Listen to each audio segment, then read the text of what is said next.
to Echo 201, Study Session 2, Price Theory and the Theory of Demand and Supply. Introduction. In the previous study session, you examined the subject matter of economics. In this study session, you will explore the process of market mechanisms, learning outcomes. When you have studied this session, you should be able to 1. Highlight the economic agents in a market. 2. Analyze how the interplay of the forces of demand and supply determines the allocation of resources in the economy. 3. Determine prices in a free market. Economic agents and the institution of the market. Economic agents. It is possible to identify 3 principal agents in an economy. These are households, firms, and central authorities.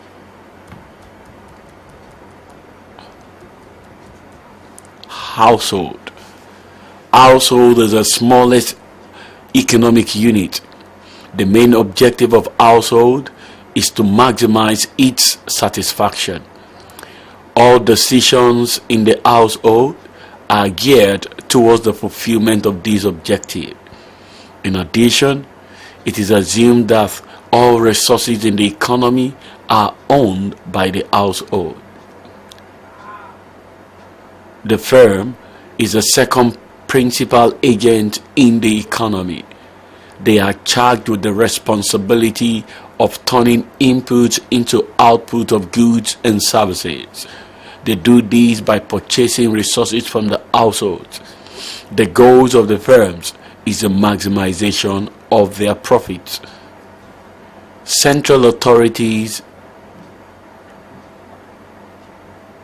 embody all agents and institutions of the government, that is, the police, the civil service, public corporations, and other bodies owned or under the control of the government. Market. If you are asked what a market is, the natural answer that will come to your mind is that it is a place where buyers and sellers come together to transact business. However, this definition is highly restrictive. The benefits of civilization has made it possible to look beyond this narrow definition of market. It is now possible for transactions of the market to be carried out across international borders. Thus, market can be defined as an area over which buyers and sellers negotiate the exchange of a well-defined commodity. Public versus private sector.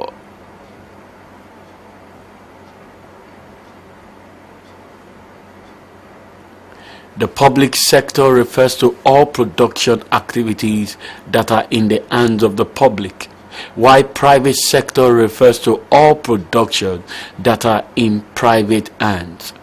The distinction between the two is a function of the ownership of the means of production. In the private sector, organization of production revolves around the individuals and firms, and in the public sector, it is owned by the state. The predominance of either the public or private sector in an economy determines the nature of the economic system. The socialist system is characterized by the dominance of the public sector, while the capitalist system, on the other hand, is dominated by the private sector. The elementary theory of demand and supply. In a free market economy, the interplay of the forces of demand and supply determines the allocation of resources in the economy. Hence, it will be useful to have a basic understanding of the nature of these forces and their interplay in order to have a good grasp of the economy. The nature of demand. Demand is the amount of a commodity that consumers are willing and able to buy at a given price and over a period of time. Two things immediately come to mind here. First is the notion of effective demand, which simply means demand backed by the ability to pay. This separates demand from ordinary ones. The second thing which comes to mind is that demand is a flow concept. It encompasses the dynamism of time. Demand is only meaningful when it is related to a given period of time, say a week, a month, or a year. It is also useful to distinguish between individual demand and market demand. While the former term is very clear, the later term simply refers to the horizontal summation of all individual demand curves. Factors influencing demand. Various factors determine the quantity of a commodity consumers are willing and able to buy over a period of time. These factors include 1. Price of the commodity, 2. Prices of other related commodities, 3. Size of the household income, 4. Taste and fashion, 5. Population size of the society, 6. Income distribution.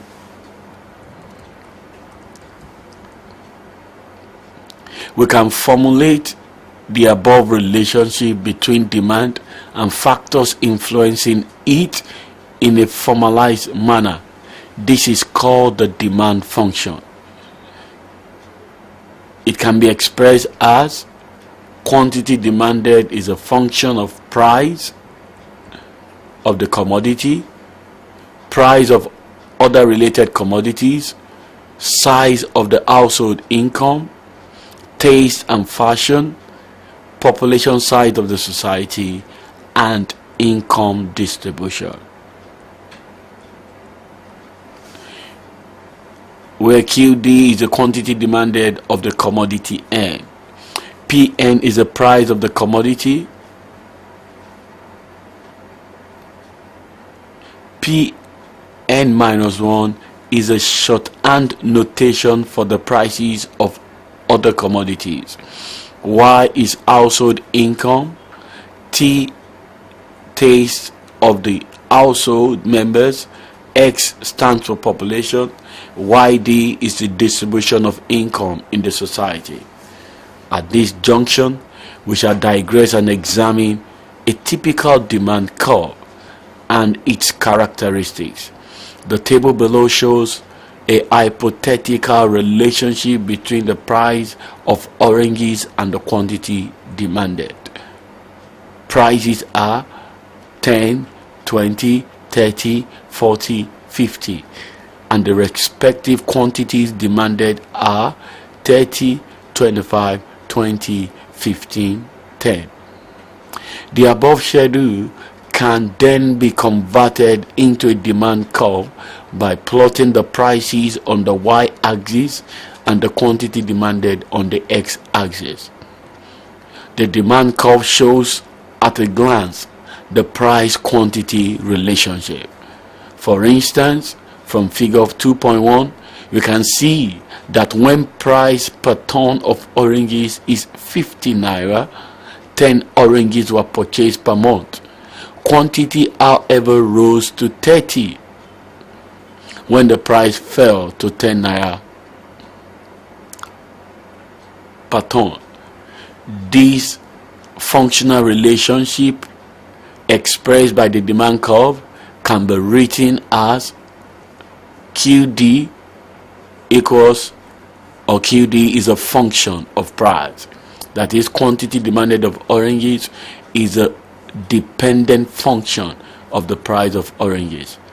This functional relationship, however, assumes that other factors affecting demand, such as income, taste, and so on, are held constant. Characteristics of demand curve. There is an inverse relationship between demand and price. That is to say, when price falls, quantity demanded increases and vice versa. This makes the demand curve to be downward sloping. The reason for these are obvious. 1. When price falls, more people who were unable to purchase the commodity at a higher price can now afford it. 2. Those who are already buying might increase the quantity they purchase. Note that when price falls, marginal utility becomes greater than price. Hence, to equalize them, households need to increase their demand. 3. If the good has substitute, people might buy less of the substitute and now consume more of the good. Factors affecting demand. Earlier on in this chapter, we enumerated the factors that affect quantity demanded. A brief discussion of these factors at this junction might be appropriate. 1. Price of the commodity. As we have seen in our earlier discussion, there is an inverse relationship between price and quantity demanded. When the price of the commodity falls, the quantity demanded of the commodity will increase, all things being equal. This relationship is pictorially summarized in figure 2.1. Number 2. Prices of other commodities. For any two different commodities, there are two possible relationships. Either they are substitutes or complements. One example of each here with suffix. Fish and meat can be regarded as substitutes, while petrol and car are complements, whereas there is no direct relationship between biro and fish. However, when the price of fish increases relative to meat, consumer will shift to meat and vice versa. However, for complements, for example, car and petrol, a fall in the price of car will lead to increase in the demand for car and by extension petrol. Hence, there is a negative relationship between the price of one and quantity demanded of the other complement. Number 3, the size of household income. Ordinarily, we will expect a rise in the income to be associated with a rise in the quantity of goods demanded. Commodities that obey this rule are called normal goods. Two possible exceptions need to be noted. In some cases, a change in income might leave the quantity demanded completely unaffected. This is especially true when the consumer has been satiated. In the case of the other commodity, it is possible for a rise in income beyond a certain level to lead to a fall in the quantity demanded of the commodity. This is particularly true of inferior goods like potatoes, gari, and so on. The 3 cases enumerated above are shown in the curves below.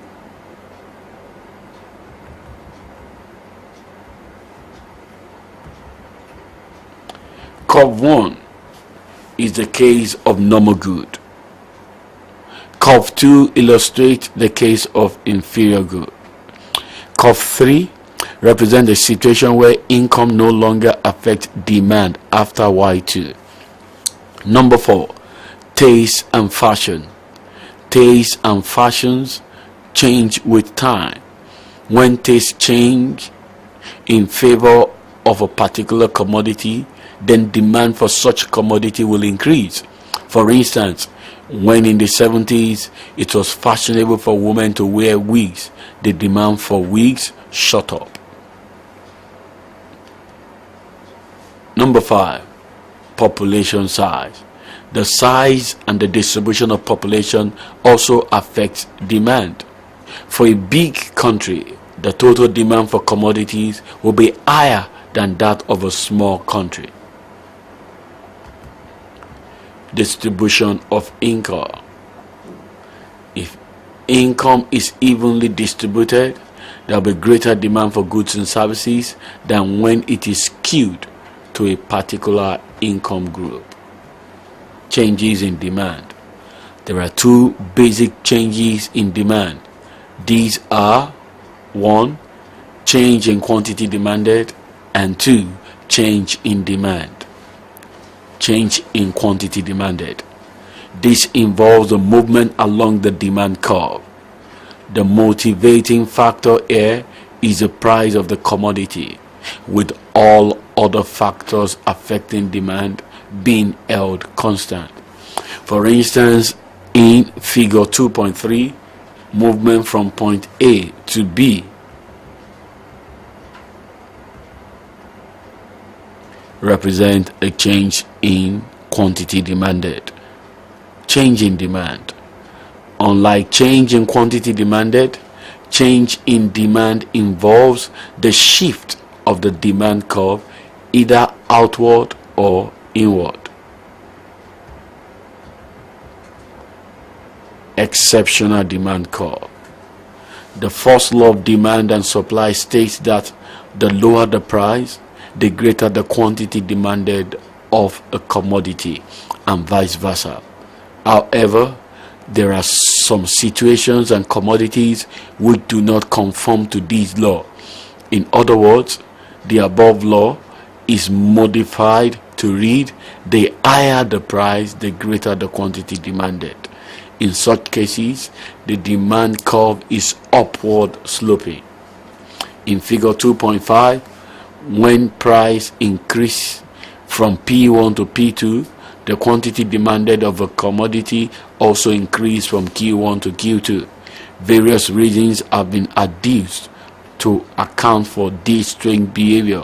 Such reasons include ostentatious purpose, given goods, and expectation of future rise in price. Elementary theory of supply. Supply refers to the amount of a commodity producers are willing and able to offer for sale at the market ruling price over a given period of time. Like demand, supply is a flow concept. Factors influencing supply. Several factors influence the supply of a commodity. These include the following. 1. The price of the commodity. As the price of the commodity increases, there will be an increase in quantity supplied and vice versa. This is so because the goal of the supplier is profit maximization. The relationship between price and the quantity supply is direct. The higher the price, the higher the quantity supplied and vice versa. Number 2, price of other commodities. As the price of other commodities increase, production of the commodity whose price does not rise becomes less attractive than it was previously. Hence, all things being equal, the supply of the commodity will fall as the prices of other commodities rise. Number 3, the prices of factors of production. An increase in the price of a factor of production will increase the cost of production of goods that make use substantially of that factor, and only a small increase in the cost of producing those commodities that use a small amount of such factors.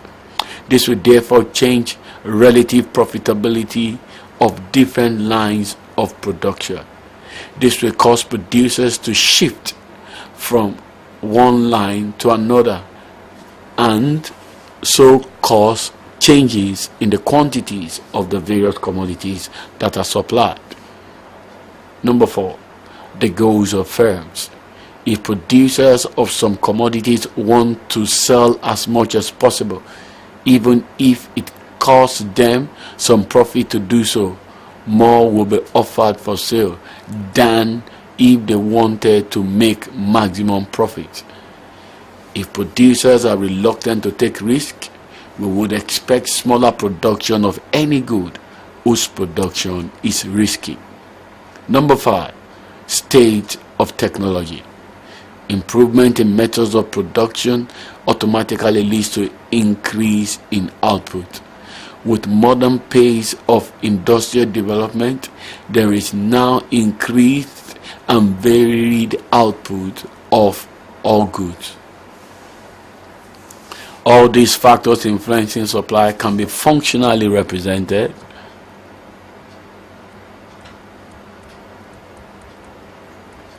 as N equals quantity supplied of N, Pn price of the commodity, Pn minus 1 price of other commodities, Pf price of factors of production,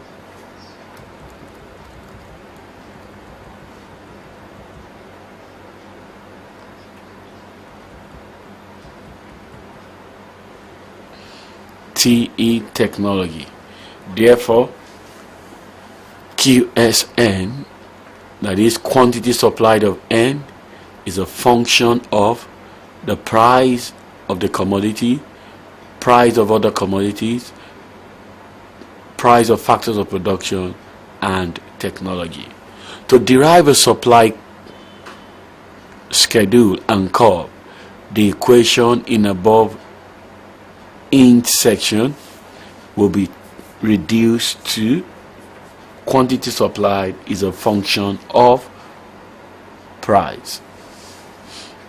The table below represents a hypothetical supply of oranges over a month.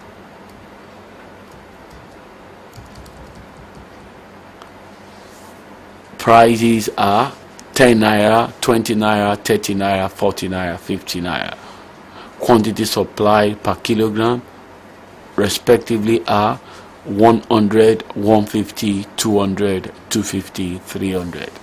The corresponding supply curve is shown below. Change in supply versus change in quantity supply. As in demand, there are also two basic changes in supply.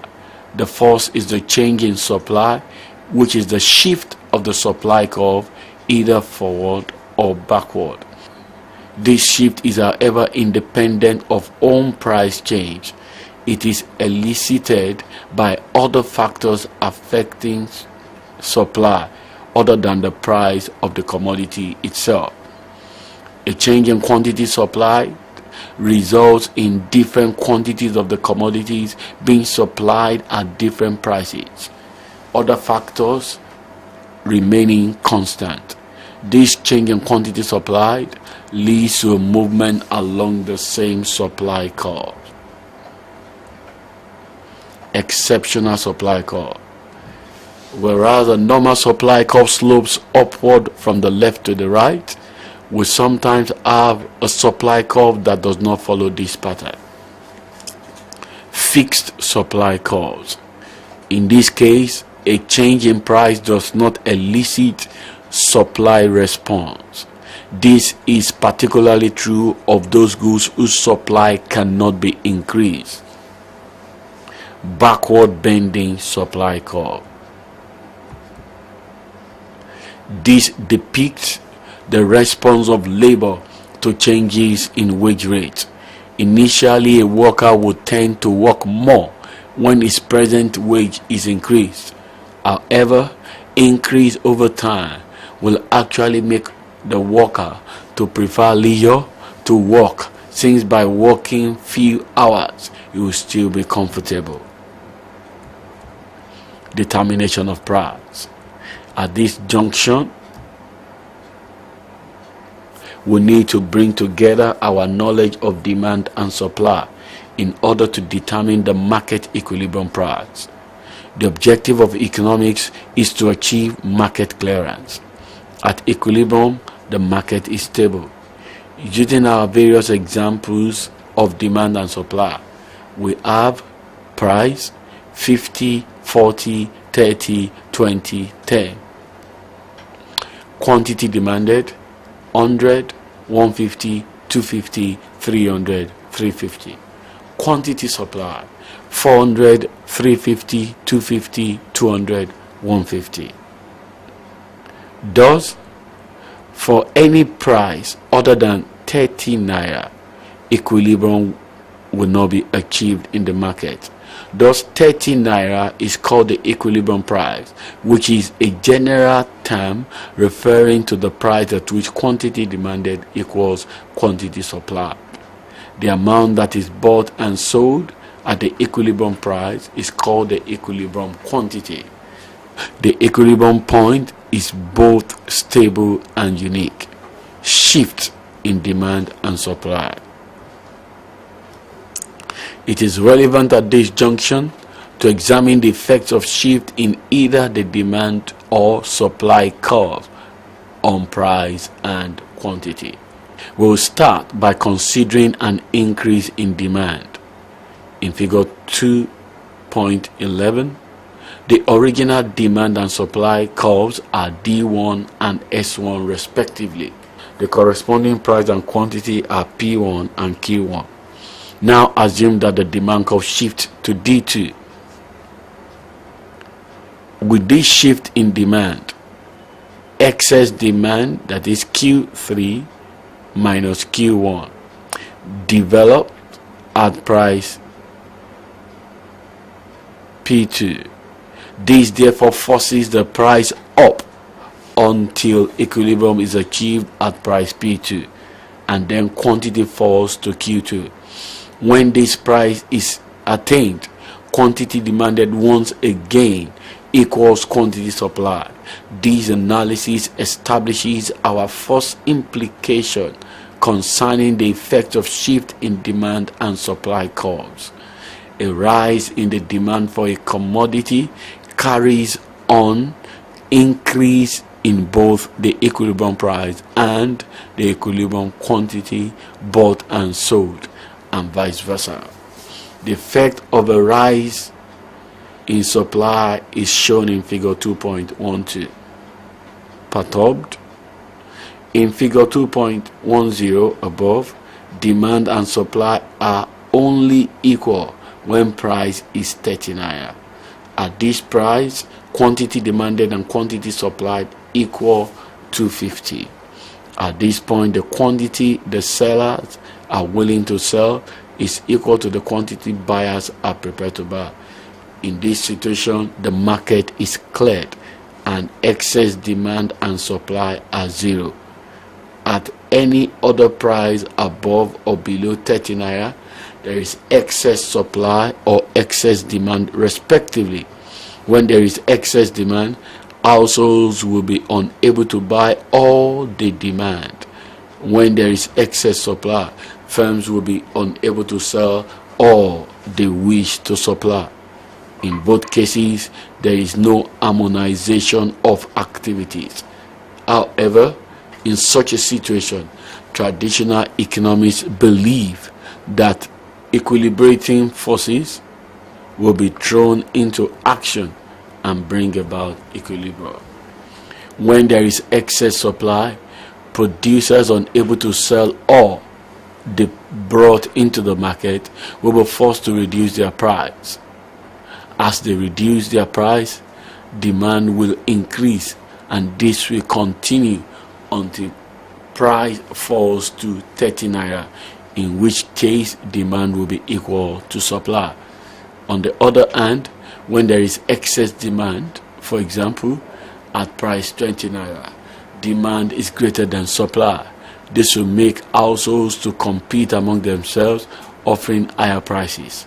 These higher prices would induce suppliers. The shift of the supply curve is to the right from S1 to S2, indicating an increase in supply. At each price, more is now offered for sale than was previously offered. This time, however, the shift of the curve causes a glut to develop at the old equilibrium price. When the curve shifts, The quantity offered for sale increases from Q1 to Q3, but the quantity demanded remains unchanged at Q1. The excess supply causes price to fall. The fall in price causes supply to diminish and demand to expand. This process continues until equilibrium is again achieved at price P2 and quantity demanded and supply are equal at Q2. This gives us our second implication. A rise in the supply of a commodity causes a decrease in equilibrium price and an increase in equilibrium quantity bought and sold. Summary. In this study session, you learn that demand is the amount of a commodity that a consumer is willing to buy at a particular time over a period of time. Several factors influence the amount of a commodity demanded by consumers. Such factors include the price of the commodity, price of other related commodities, income of the consumers, taste and preference, etc. You also learn that supply, on the other hand, is the amount of a commodity that sellers are willing to sell at a given price over a period of time. Several factors also affect supply. These are price of the commodity, prices of other commodities, cost of production, weather, etc. You are also made aware of the exceptional types of supply curves we have. That is, the fixed supply curve, the backward sloping supply curve, and expectation to future rise in price. This is the end of study session 2. Thanks for listening.